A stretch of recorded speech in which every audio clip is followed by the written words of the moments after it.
Untamed is going to be untamed. It's going to be a little crazy. I want to talk to my people. I want to talk to my brothers and sisters.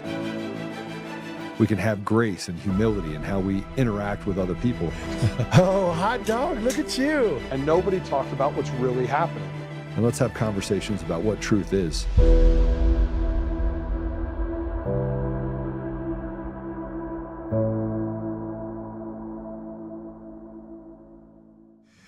How you guys doing? It is Monday, it's Memorial Day, but I didn't want to go without at least doing some video, and because I know how you guys are. You get mad at me if I take a day off. I know yesterday I got some stuff saying, you should have been on with Peter.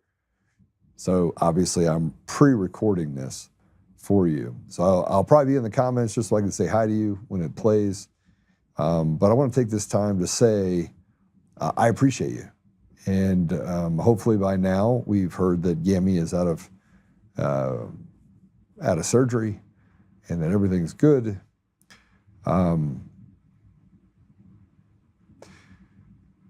Today's episode is going to be about a single person. And you guys have known my journey.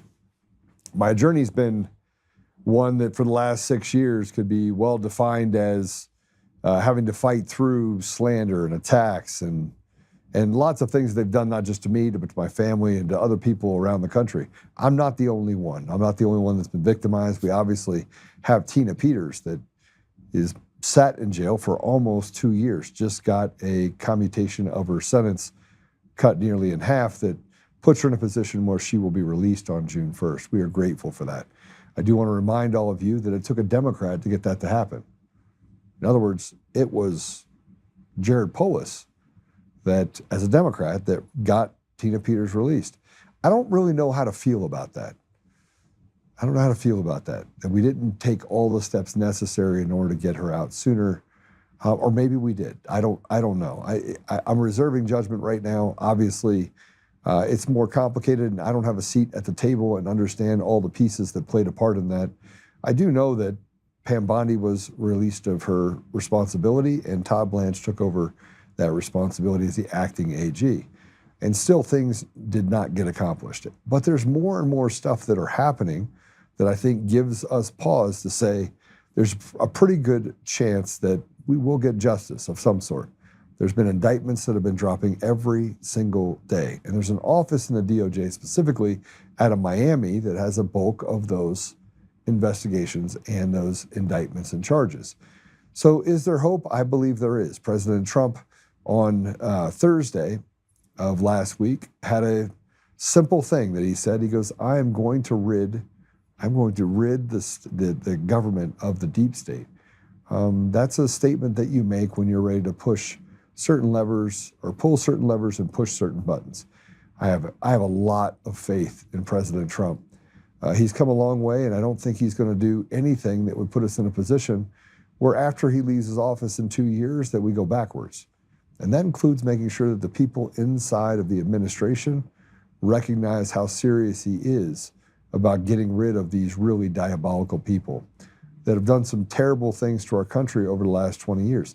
That includes, by the way, stolen elections. I believe that the elections in our country are largely stolen. That's what I believe.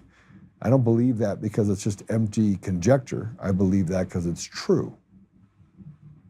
Now,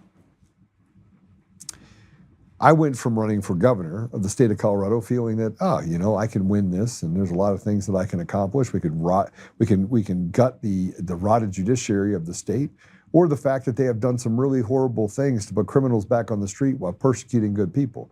The judiciary is probably the largest problem we have in the state of Colorado because it is the thing that allows for them to be punitive and to attack any dissenters. It is a political apparatus, and frankly, the entire state of Colorado, Democrats, Independents, and Republicans are all held hostage by these people, the haves, including Polis and Weiser and Griswold. But I stepped out of that because there was an opportunity when Britta Horn stepped down to fix the county party, fix the state party for the Republican Party. In doing that, I've been able to meet a lot of people. I've also been able to see some of the the institutional rot we've had in the party for a long time, the attacks that happen, the scarlet letters that are put on people, the mean girl tactics. And in one case, I came out and I endorsed a man named Adam DeRito. As soon as I did, I got attacked from everyone. And they're like, you need to know who Adam is. And I was like, great, show me the evidence. Show it to me. And obviously, I am in data. So I picked up the phone, started making phone calls, engaging in what can only be described as a pinpointed plight to figure out, true or false, is Adam DeRito a bad guy? I had people come to my office, people called me, people lobbied me, people made decisions for me. And this is before I was running for chair. I was running for governor, and Adam was running for Congress. And then he didn't win. And a large part of why he didn't win is that there was these people that collectively came up with receipts. Now, I have a large respect for a lot of people in the state of Colorado, and I try to stay out of the fray. But the fray went too far in the last couple of weeks. And I don't have to agree with Adam. I don't have to agree with the other people that were making these accusations, but I do have to address them. And so we're going to talk a little bit about this because I'm going to be joined by Adam DeRito. And you'd say, Joe, why are you bringing Adam on? Because I want Adam to talk about what Adam has gone through over the last 18 years. This is his account. This is his ability to talk to you. If you're in Colorado, I would listen to him. But a few days ago, I had somebody come to my office, a lawyer, and ask me if I was directing people to do harm to Adam DeRito. I think Adam knows that I would never do that. I would never do that to anyone. I didn't do it to Victor Marks. I wasn't in part of any of the investigations into Victor Marks, and I am not a part of any investigation or lifting up the hood against Adam DeRito. But this party in the state of Colorado has eaten its own so effectively that they never, ever get a chance to be tactical and fix the state for the people in the state. And that ultimately is what we're supposed to be as a Republican Party. So the lawyer came to me and said, I'm going to be suing a bunch of people, Joe, but I've known you for a long time, and I just need to know where you stand on this. So rather than put ourselves in a position where we get into lawsuits, I asked for Adam to come in, sit down with me. I had a conversation with the other parties, and I said, listen, we've got to find a way to stop shooting at each other and shoot at our target, which is the evil that has consumed our country. The reason why I'm running for state chair is because, frankly, I want to be able to create and have an enema of the party where we set standards that you have to operate from. But before we can do that, we got to get through a few things. We got to have people like Adam DeRito, who's joined me right now in the studio, and have a conversation about what it is that he's gone through over the last 18 years. So with that said, Adam, welcome to the show. Well, thanks for bringing me on, Joe. It's really always an honor to talk to you and come on here. So Adam, when I first heard all these things, these accusations that go all the way back to the Air Force Academy, I just picked up the phone and called you, right? Yeah, it's the best way to talk to people. And I said, tell me how true this is. Yeah. We came right through the front door. And you're like, let me show you all the things. And you wrote a book. You showed me other documents and information. And then when you did, I said, okay, I'm satisfied. And I made phone calls and I called you and I said, hey, I've talked to certain people, here's what they said. And you were like, yep, that checks. Yeah. Right? I put a stake in the ground when I call it being ambushed. Thank you, by the way. At least give me an opportunity to have that conversation. But I put a stake in the ground after watching a video that appeared to have people call for you to basically off yourself. Yep. And to make accusations that I can't find any support of. That's correct. So let's go back in time. You were in the Air Force Academy going back when? I started my time at the Academy in 2006. So I was a member of the class of 2010. So I was there for the full 4 years, freshman through first year, as we call it. So. Okay. And you were a spry young man, so you probably had a few demerits that you probably deserved. Absolutely. I gave you my entire disciplinary record from everything I did, good and bad, at the academy. But like I said, never been arrested, don't have a criminal record, and the things that happened to me at the academy were not necessarily uncommon amongst cadets. But yeah, I mean, I showed you everything. I was fully transparent. You have any regrets? Some of the things you did? Of course I do. I mean, I was not the most intelligent individual, I would say, between the ages of 18 and 22. I made my mistakes, but I served my penance for those things in terms of what the cadet disciplinary system mandated. And I was slated to graduate. I earned my cross commission to the United States Marine Corps, so I technically completed 2 commissioning sources while I was there. And the only thing I had to do was come back and finish off my degree at the academy, and then I was off to the Marine Corps at the basic school in Quantico, Virginia after that. Why did you want to serve? I mean, that goes back a long time. I mean, I always wanted to serve since I was 12. I mean, at a young age, I was involved in the fire department, search and rescue teams, first aid squad in my local hometown, and 9/11 had a huge effect on that. And especially on Memorial Day, it's really important to talk about that because that entire incident changed my entire generation, the millennials. And Brian Perello, Lance Corporal Brian Perello, was killed in my hometown. Played football with him on the West Milford High School football team. So when we talk about the Iraq War back in that time from the early 2000s, it doesn't really get personal until it comes home, and Brian got killed in 2005 and I was graduating the next year, and myself and several other people from my class were joining the military. So we knew what we were getting ourselves into directly. And at 18 years old, the way the Bush era was going at that time, and we were all full of piss and vinegar, we wanted to go over and fight. And we wanted to fight for our country. And I don't think I've ever lost that ambition or vigor. Ever since then, I've done everything I can to serve my country proudly and honorably, and I've done that. So even after you had more demerits than you have in order to stay in, so there was some incidents that happened directly as a direct result of that, right? Yes. And I'm not going to get into the disciplinary stuff, but the allegations were that you were a predator. Yeah, and that's what people have said in the state of Colorado. So I mean, right off the bat, let's just clear the air on that. It was really simple. In 2007, I think I was like a sophomore at the time. I was on a dating website, like Match.com, with a flip phone and a Hotmail address. I had no idea who I was talking to. I go home for Christmas leave. I come back, so now 2008, right? Because December to January. And I go talk to the Air Force Office of Special Investigations. I had no idea who they were. Always had a positive relationship with police because I worked with them previously as a first responder. And they said, well, did you send these emails? I said, well, that's embarrassing. Yes, I did. I was completely transparent and honest. I still had no idea what they were talking about or why I was even in that office. And then they said, well, were you aware that they were under the age of 18? I said, absolutely not. And you can read in the emails we had sent between each other.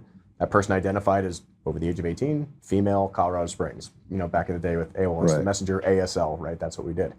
And they said, oh, so you had no idea? And I said, no, I had no idea. That was the end of it. That was the end of it. And then what my commander did was he gave me a letter of reprimand for misuse of government network. They gave me an associated amount of demerits with that, and that was the end of it. And I stayed at the academy for another 2.5 years after that. But you were highly intelligent. I mean, you're an intelligent guy. I think I'm smarter now than I was back then, though, let's be honest. But you're a smart guy. I've spent time with you. I've had conversations with you. You're very smart. Thank you. And I think a part of that is, and I know that I face this personally, people don't like smart people. And I would say you could be book smart and still not be intelligent, still not have the tenacity that I think that you've pretty much held on to. I would say that's a large part of your character is that you're just a fighter. I think the product of my upbringing too. I mean, I grew up on the East Coast, New York and New Jersey. Life, it wasn't easy back then for me, as you read in my book. I didn't have the easiest upbringing either, as did you. But you kind of learn to roll with the punches when you grow up in that environment. And when somebody punches you in the face, you try to punch back. But I've always tried to do the right thing and help the little guy too. I always stuck up for kids who are getting bullied and things like that. And I think this is always the right thing to do. And when you make mistakes, you have to admit to them and move on. You can't change your past, but you can always change your future. Okay, so then there was an investigation that was kind of percolating during this time into some things that are happening at the Air Force Academy that would be questionable. Yeah, so when after that whole incident happened, I got recruited to work for the Air Force Office of Special Investigations. They said, well, you seem like a pretty good guy. You did all these things prior to it. And they knew, and I look back on this now, like this is all me figuring this out when I was older. Yeah. But why would they want to work with me? Well, I was already going to the Marine Corps. I had a little bit of a distaste from my experiences at the Air Force Academy. I kind of realized, even though I loved the Air Force Academy, it was my dream school, especially with what I wanted to do in the military, which was go fight bad guys. I was really more drawn to the Marine Corps. So that's why I wanted to go to the Marine Corps. Like I had to finish my degree at the Academy and then just go to the Marine Corps. So I think I was taken advantage of, in my personal opinion, as I look back on it now. They said this kid's going to be a great source of information, because I think, especially with the grad community, and I love the grad community, right? I really do. But the problem is that there is a portion of the Air Force Academy graduate community that will defend that institution at all costs, no matter what good or bad comes out of it. And there's another part of the grad community. And they should. I mean, they should. Sure, absolutely. You should be able to protect the institution. They right? should. I mean, okay, so. But I think what we need to talk about too is, if an institution has a problem, we also need to fix it to make sure that institution continues to produce men and women of honor serving in our military. Yeah. And I will tell you, there's a portion of the graduate community who, once they leave the United States Air Force Academy or West Point or Annapolis or any of them, they want nothing to do with the graduate community. They want to forget they ever went there. I'm not one of those people. I've always wanted to come back and help the Academy through the Association of Graduates or my classmates who I went to school there with and everything. And I've never stopped that mission. I mean, what happened to me at the Air Force Academy is not uncommon. I have interviewed dozens, if not hundreds, of cadets who have been there, who have experienced similar situations to me, whether it comes to retaliation, the sexual assault, harassment, and things like that went on there. Yeah, you interviewed a woman that went there that was sexually assaulted. Many of them, yeah. And that story then turned around and they said that story was about you, when in actuality you interviewed this person. Yes. Yeah, right. So her name is Caitlin, and she was a civilian. So I'll just clarify, she was a civilian who was raped by a football player in my class. And she was so severely raped by this person, she had to have a tampon surgically removed from her. And we talked about this on the podcast, and I said, you were never given any justice for your case. He ended up going on and graduating, becoming an officer in the United States Air Force, and nothing ever happened to him. Right. And I said, if this happened to somebody in the civilian world, if you were a civilian and another civilian had raped you, do you think that Colorado State University or Pueblo Sheriff's Department, do you think they would take that differently? She said, yeah, absolutely, because she's currently married to a law enforcement officer now. Right. And she said, but that's not the way it worked in the military. They covered up that case. They made it go away. She didn't get any justice for her case. And because she's a civilian and that was a military member they were protecting. And like I said, she wasn't the first person that I've talked to that this has happened to at the Academy. And I think, especially since we hold our military to a high standard, and these institutions produce some of the best men and women in the United States military for the most part, that if there's something wrong, we need to be honest and transparent and say we have an issue and we need to fix it. And for the past 17 years, I've been one of the few people willing to do that. And you've been talking about this for 17 years, and the institution bites back. But there was a formal investigation underway in the Air Force Academy that started in 2011? No, so the investigations that I was working on started around 2008 and a half. Okay. And to be fair, I did not know I was not the only cadet that was recruited for this program. And obviously I think all the undercover informants at the time didn't know who each other were for a reason. I didn't know my handlers were orchestrating this entire operation. The only reason I found out that it was a... All right, so let's stop for a second. Sure. Stop for a second. So you've done investigations into the Air Force Academy. 2010 you left, and it was basically you had already earned your commission out, right? You basically graduated. You fulfilled all the requirements to graduate. Yes, I did. Right. And at that point, they gave you a final set of demerits that disqualified you and removed you, and then they never gave you your degree. Correct. Yeah, I finished all requirements for graduation. I waited an additional 30 days after graduation to leave. That was the agreement I made with the Article 15 that I agreed to take. Article 15, if anyone knows in the military, is non-judicial punishment. So you're not admitting guilt or fault. You're just accepting administrative punishment in lieu of anything else in addition. I think that's a clarification that needs to be stated, because unless you're in the military, you don't understand that. And I agreed to that. They said, if you accept this Article 15 and agree to the conditions of it, we'll give you 30 days of late grad. You'll graduate, because they pulled me 3 hours before the ceremony, right? Gave me that statement. 3 hours before the ceremony. Yeah, my entire family was there, and they embarrassed my entire family, including my grandmother. That was not cool. So 3 hours beforehand, you signed something in order. So this is, this is planned.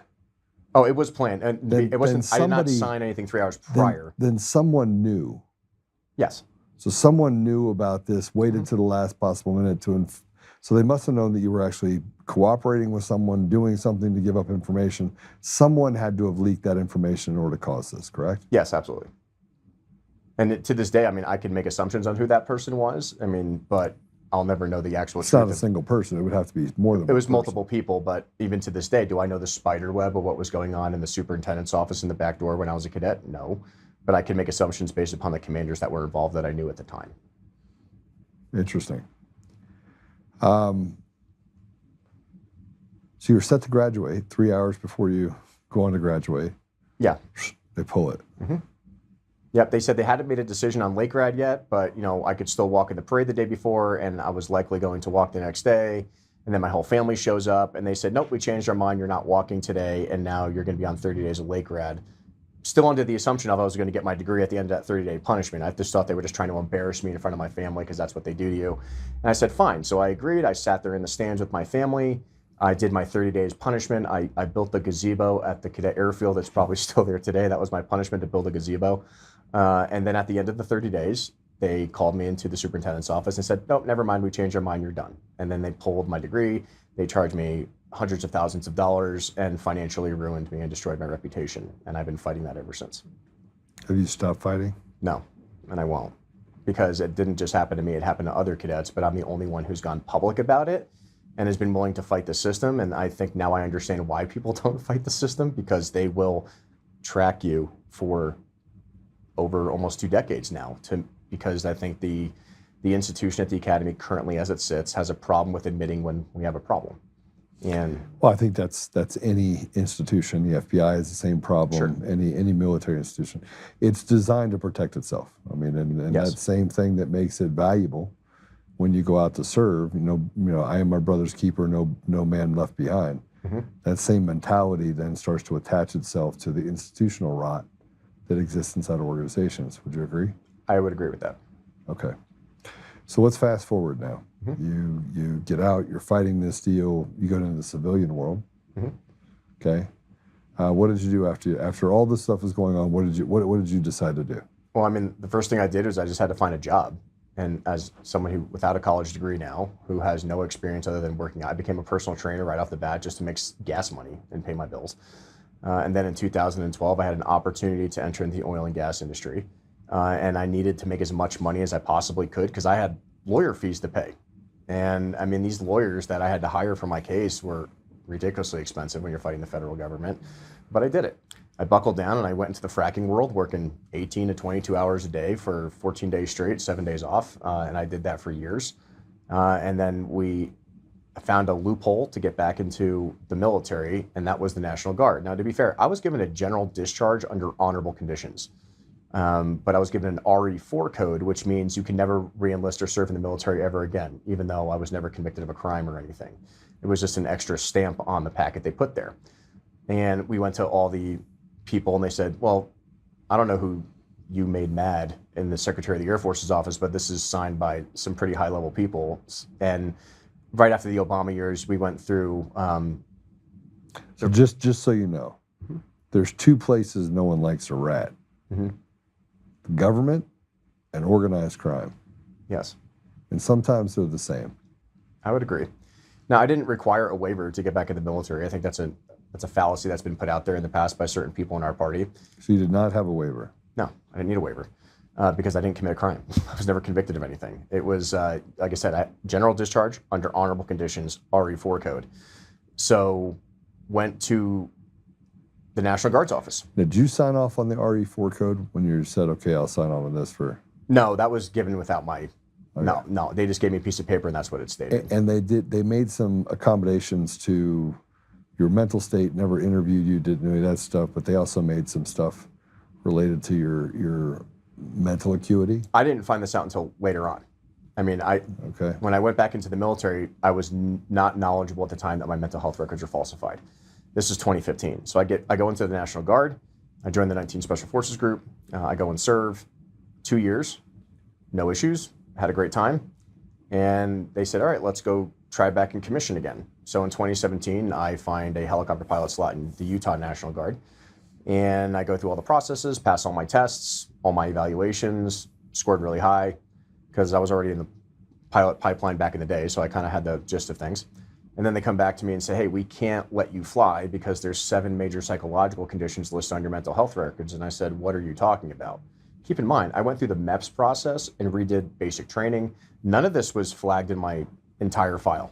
Do we know that it was in your file to begin with, or was this added later? It could have been added later. Well, it was added later. So we go back and look at the records, and the Army spins around the screen, and they say, well, in 2011, it says you met with this doctor and you were diagnosed with all this stuff. And I said there, that's impossible because I was out of the military in June of 2010. So how was I meeting with this doctor at this specific place and given all these diagnoses when I wasn't even in the military? I was a civilian personal training at the time. That's impossible. And that's when we decided to file the lawsuit because we caught them falsifying my mental health records in retaliation for what had happened. This is in 2012. 2011 is when they stamped it, but I left the academy in 2010. I was a civilian in 2010. But you got in the National Guard when? 2015. 2015, okay. So years later. Years later, 5 years after I left the academy. All right. And you're still having to pay back this $270,000. To this day. Okay. $270,000. They had a known problem that resulted in 2011. There was a formal thing that they did inside the Air Force Academy because there had been long-standing problems with the academy, how they treated cadets, especially female cadets, correct? Yes, and that became known as Operation Gridiron. There was a whole operation that went on. It became official in 2012. Officially known in 2012. Well, the memo is in October of 2011. So the memo that basically sanctioned it would have been heading into 2012. Yeah, that makes sense. But they had done the investigation all the way past, even before your commission. They were looking into this in 2005, 2006, 2007. The initial, I think, complaint was in 2004. Yes, and that started after the first sexual assault scandal that leaked in 2003, I believe was correct. And they said, we resolved this issue. They fired all the leadership. And if I remember correct, They didn't fire all the leadership. They demoted 2, added a new post commander, and then pushed out a couple of teachers and administrators and things like that. So look, just so everyone's aware, if you think that I haven't done my research and I haven't made sure that I went back an additional 5-6 years, I did. I went back and I'm, for all the things that people have said about me, I am pretty well connected. I think Adam would probably agree that I'm very well connected. I know the idea of loose lips sink ships because of the work that I did in the Middle East and Africa and the other people that I was able to engage with, special attaches, ambassadors, you name it. I had those communications. I had the ability to look under the hood and ask questions. It does not mean I got access to any sort of classified material, which I did not. But I did get to have conversations with people that were able to divulge information that led me back to having a conversation with Adam about what truly happened and transpired. Because you can frame a ham sandwich, you can indict a ham sandwich. You can make a ham sandwich look like a turkey. I promise you, you can. I'm a perfect example of that. We're dealing with this whole lawsuit with Eric Coomer, Dominion Voting Systems. They literally have made a ham sandwich look like it is the Taj Mahal, and it's not. So, back to this. 2003, 2004, the investigation started in 2004. That carried on for about 18 months. It was covered up 2 or 3 times during that period. There was a couple people that had forced retirements. They took the retirements because they were disgusted with what was happening inside of it. They didn't want any part of it. It was nuclear. Right, and I would agree that, especially at that time frame, they wanted to make sure that something like this never resurfaced ever again. So when I became involved with whatever, and I didn't even know it was called Operation Gridiron at the time. I just know I was recruited to work with these people and help out, do the right thing. They did do some reformation. There was some reformation that happened inside the Air Force. And in fairness, the Air Force Academy has made huge strides for making sure that they're protecting both sides of the sexual deal when it comes to making sure women cadets are not put in a position where they could be they're as much at risk. I would say it's a much greater improvement from what happened when I was there. Yeah. There's still a lot of work that needs to be done. Yeah, I mean, but I think that has to go to the ethos of it as well, because the standards have been lowered. You know, the graduation standards are lowered dramatically. And this is as a result of some of the other institutional erosions that have happened by Yes. allowing women to dress up as men. Some of the leadership that we had that allowed really crazy things to happen. Right? Would you agree? Yeah, I would agree. Okay. So let's fast forward through this a little bit. I wanted to make sure that everyone understood. I went back. This is, by the way, here's the other thing. Adam and I have not sat down and had any discussion about what we're talking about today. No, this correct? is totally impromptu. You called me last night and said, show up. Yes. And I said, yes, sir. So I have not had any conversation with Adam related to any of this. He does not know the research that I've done. He didn't know the people that I've talked to. There is documentation going around. There are people inside the state party that, frankly, this is the reason why this party has been rotted for 20 years. What I'm trying to do is get everyone to lay down their swords and to have Adam have his day. Now, he's not going to get his day. He might get his day in court, actually. But I'm praying that it doesn't come to that, because what I'd like to do is for people to reset their expectations of how they treat people and each other, right? Fair? that's fair. All right. So as we go forward, 2012, 2015, you get in the National Guard. Everything's fine. You have the opportunity to go to Utah. They said, nope, you have a flag on it. That's in 2015. Basically. Yep. 2017, 2 years after. Yep. Okay. Tell us what happened then. Did they resolve any of that? They made you go through a psychological exam at that point? Yes, absolutely. So, I mean, I was in a special forces unit as a support guy. So I went through a whole psychological evaluation to make sure that everything that the Air Force Academy accused me of is incorrect. And the doctor came back and said it was incorrect.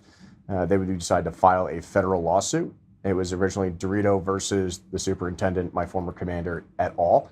And then they all sought the protection of the U.S. Attorney General's office, and it became DeRito versus USA. And it was strictly on the falsification. Was this a of my mental health QTAM records. case that was a protected case, as in protected be protected, or was this a case that was put out there, or was this just on the military side? It was a case that was put out there in the 10th District Court. Okay, perfect. Yeah, so because we knew you're not going to get anywhere inside the military judicial system with that. It's not going to happen. But the way we tried to frame it was a constitutional argument. They violated my constitutional rights by changing my personal health records at will without my authorization. Okay.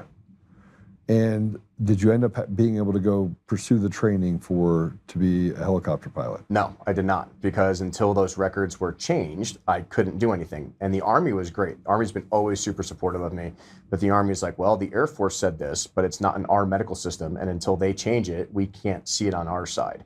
It's just an administrative process thing. So I spent years in Was court. that ever resolved? To this day, it might be, but like I said, it's not fully encapsulated. It's not fully done yet. I won the case. So this is how it's, just to be really, really quick on this.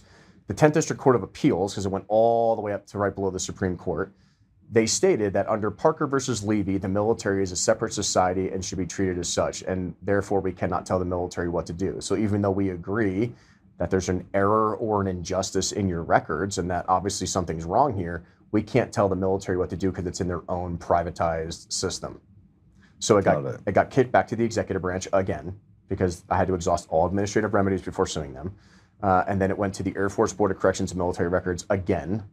And they decided in 2019 that there was in fact an error or an injustice and that my records should be changed. And this was evaluated by multiple psychological professionals, all the evaluations I had done, everything that was out there. And they made the decision to take it out of my records. How difficult was that? I mean, it was 9 years of my life to get to that point. I mean, it was so you ridiculous. have this. You hang out with people that are. I say this when you hang out with knuckle draggers and people that are battle ready, which you did. You send you to make light of the pain of that 9 years. Yeah, it was extremely painful, and I come off maybe some dark humor to it, and maybe my upbringing, but for the most part, I mean, this mentally, emotionally, psychologically exhausts you, because at the end of the day, nobody wants to be associated with that. It's such a long fight financially. Why'd you continue to fight? Because it's the right thing to do. And then when I realized, especially all the kids I interviewed, that this is still happening to them, and no one's fighting for them. They can't afford it. They're not going to go work in the oil field. So you doubled down. Yeah, I doubled down. You doubled down again. And then what happened, what even furthered it was this most recent year, a cadet who I was helping advocate for in DC with a very similar case to mine. He had his records changed and had his whole life financially destroyed. They took his degree and everything. He reached out to me and said, hey, can you help me on your lobbying season this year in DC? You know, help my case. And I said, yeah, just give me 2 weeks so I can schedule a meeting and I'll come back and we'll interview. And then his parents contacted me and told me that he took his life and killed himself. What was his name? Tristan Toledo. And that hurt because now cadets are dying at the academy because of the same exact issues I went through. And people ask me, how come you haven't killed yourself yet? And I said, because I'm the only one fighting this openly and willing to take all the shots. So, you know, fast forward to what happened a couple days ago. When people actually tell me that, I take it really personally.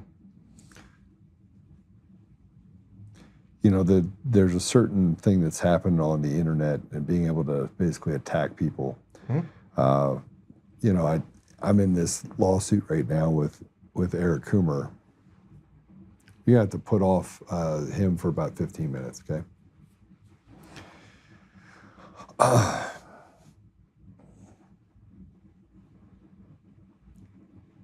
I have seen the long arm of injustice.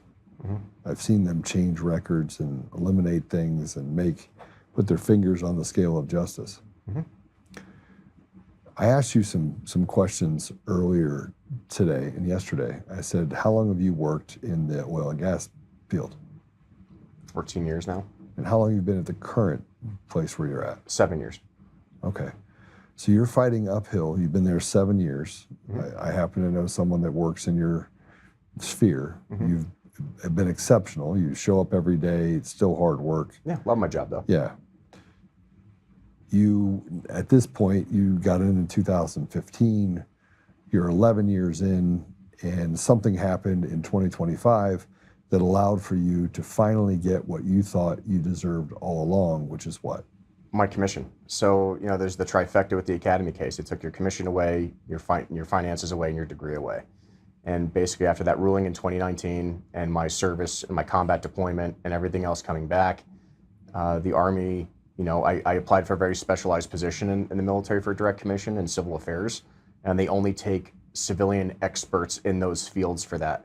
So it was a way for me to kind of jump second lieutenant, first lieutenant.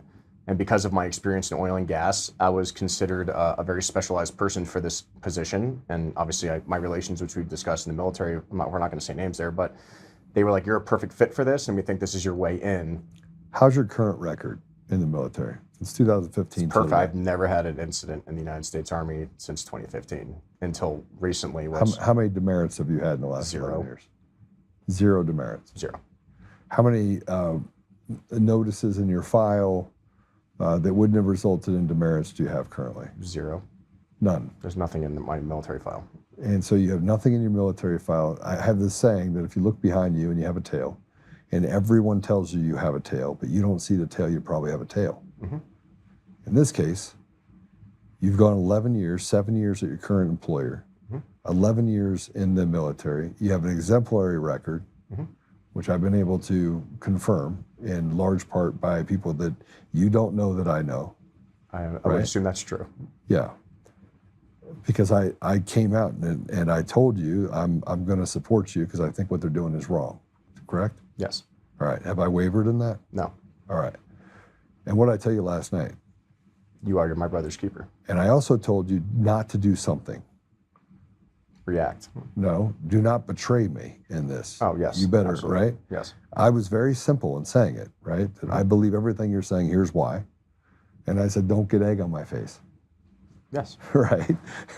Yeah, and I'm the same way. You know, loyalty is a lot of... How did that make you feel, though? That I'm even questioning you? You felt like you had to go backwards a little bit? Not. It didn't make me feel like I had to go backwards. It just made me feel like, yes, sir. Like, I have nothing to hide, and I'm willing to, you know, undoubtedly be loyal to this issue that we're dealing with, which is the Republican Party as a whole. Yeah. Because it's the right thing to do. If people like you and me don't change the system, what does that mean for the future of this country at the end of the day? Yeah.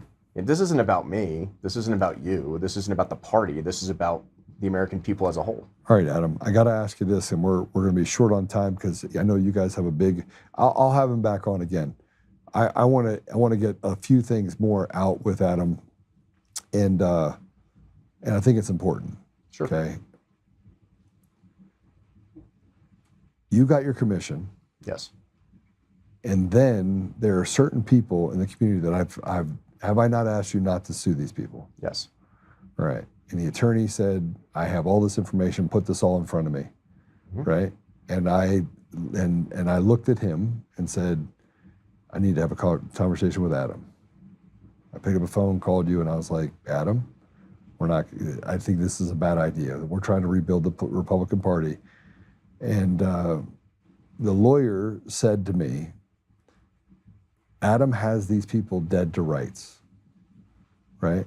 Yes. And so then I came to you and said, please operate with restraint, right? That's why I agreed to come in today. Right.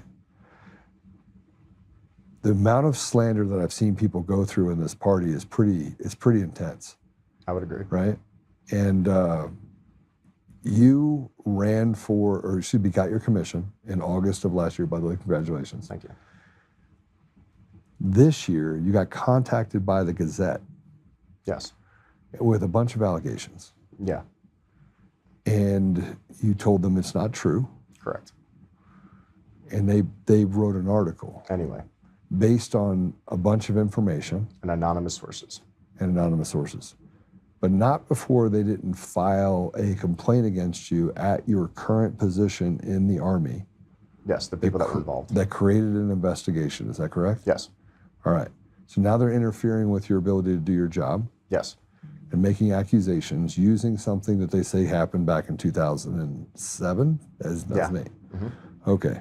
So they're taking 18 years ago, they're coming back here and saying he did this, and then they made additional accusations that you made comments about women.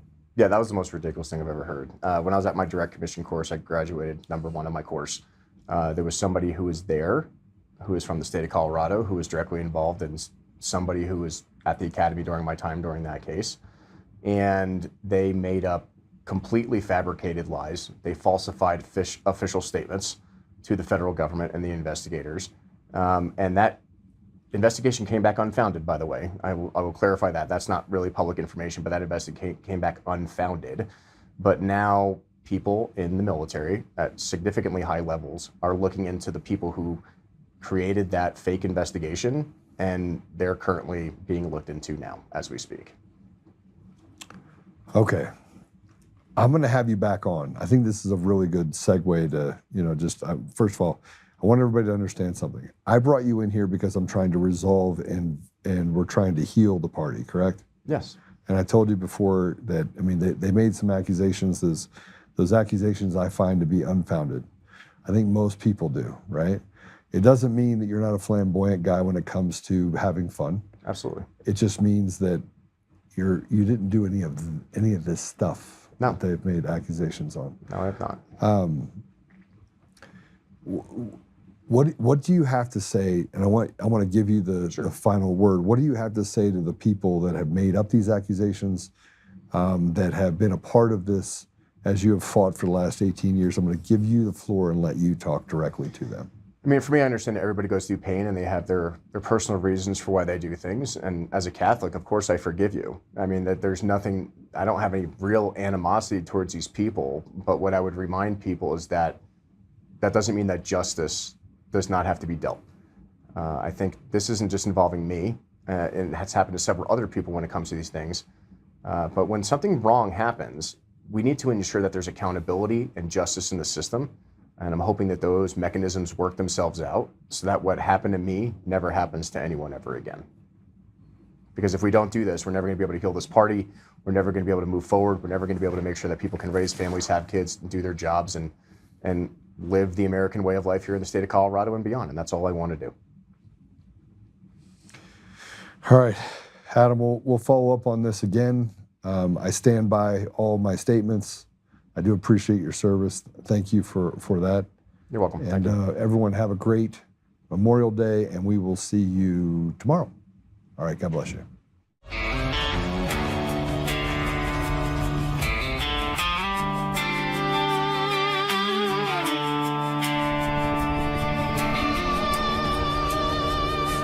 rise up untamed.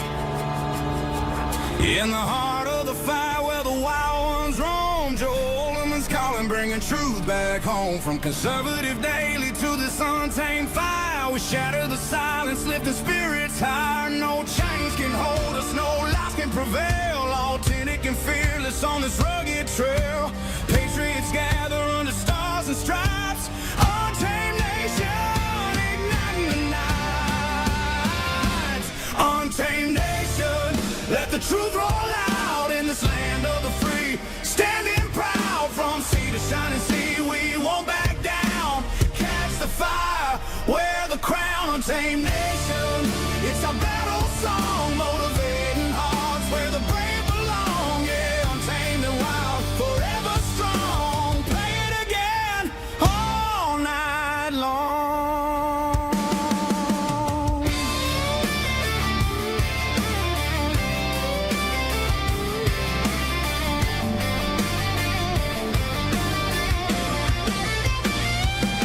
Break the mold, chase the real. No more games, time to heal. Joe's voice leads the untamed crew.